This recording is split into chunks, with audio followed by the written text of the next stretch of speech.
સુધી ભેગો રહેવાનો છે અને છેલ્લી ઘડી એ તમારો સાંભળ ઊભો રહેશે.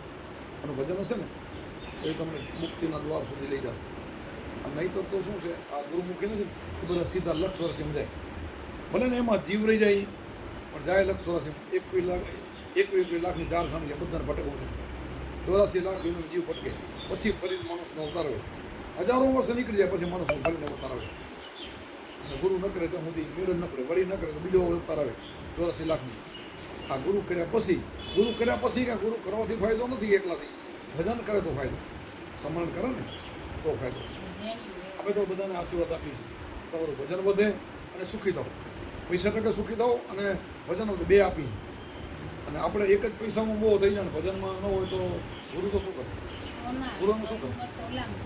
ગુરુ તો બે આશીર્વાદ આપ્યા છે ને, એક નથી આપ્યા.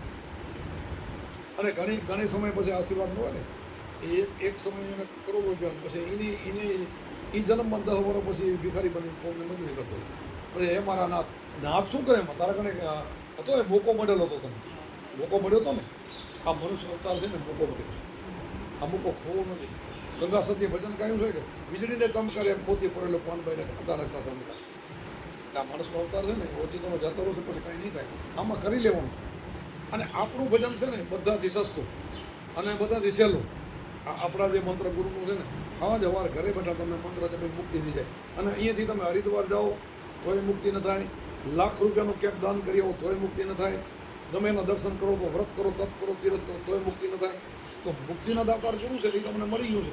તો હવે બીજે ફાંફા મારવાની ક્યાં જરૂર નથી. આપણે કાંઈ નહીં, માતા પિતાની સેવા કરો એટલે બધે ભગવાન જો ધ્યાન કરો બેઠક, તમારું કામ થઈ ગયું. બરાબર. આનાથી બીજું વિશેષ કાંઈ છે નહીં. માતૃદેવો ભવો, પિતૃદેવો ભવો, અતિથિદેવો ભવો, આ બધું એ કરવાનું છે. અને એ કરતાં પછી ગુરુ તો બધાથી મહાન છે. આપણે કહીએ એક સાખીને બોલે પહેલાં કોને સમરીએ કેના નહીં નામ, માતા પિતા ગુરુદેવ આપણા લઈ અલગ પુરુષના નામ. એ માતા પિતાના ગુરુદેવ તમને આપણા છે.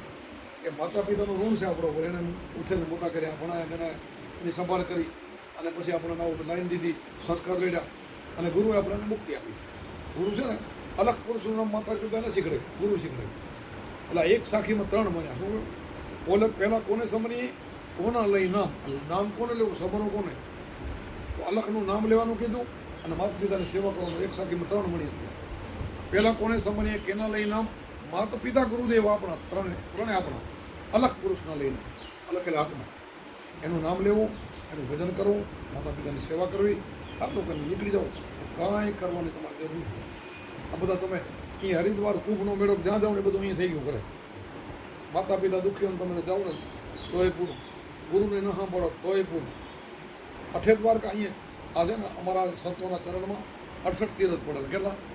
68. તો હું 4 ધામનો તો કેટલો ખર્ચો થાય છે અને આમાં કાંઈ ખર્ચો નથી.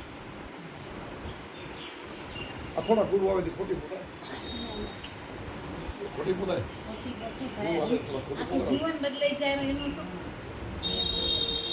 આ રીતે ભજન કરજો બધા.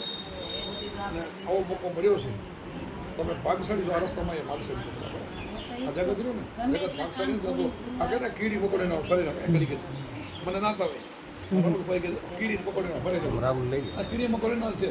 આ સમજણ ન હોય તો કીડી મકોડી જવું છે. આમ ત્યાં મળ્યું કરે, આમ ત્યાં હાજે દિવસ વાંચવી જાય, આખી મળી બીજેથી ધંધે લાગી જાય. એટલું બીજું શું? પશુ પક્ષી પેટ ભરે એને પેટ ભરો, બીજું શું? માણસનો જન્મ મળ્યો છે, આત્માને મેળવવાનો, ભગવાન મેળવવાનો. એટલા માટે તો આપણે માણસનો અવતાર બે કરવાનું, મોજ મજા કરવી, આનંદ કરવાની, આનંદ કરતા નીકળી જવાનું. બોલો મારે કીધું છે 5 વાગે નીકળજો.